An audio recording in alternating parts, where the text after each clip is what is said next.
أعوذ بالله من الشيطان الرجيم بسم الله الرحمن الرحيم الصلاة والسلام على أشرف الأنبياء والمرسلين سيدنا ونبينا محمد ابن عبد الله وعلى آله وأصحابه ومن تبعهم بإحسان إلى يوم الدين. Mutane da yawa suna ta bugowa suna tambayan fassara mafarkin sujjada akan dutse.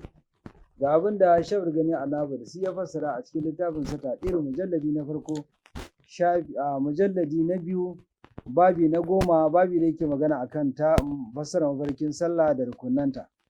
Shafi na 411 yake cewa duk wanda ya ga watan yana yin sujjada akan dutse to lalle samun rinjaye ne akan wani babban mutum wanda yake na da matsayi a ƙasa ko a jiha ko a lokar gamman, kuma duk abin da zai yi sai ya nemi shawara ka, kuma in ka bashi zai bi.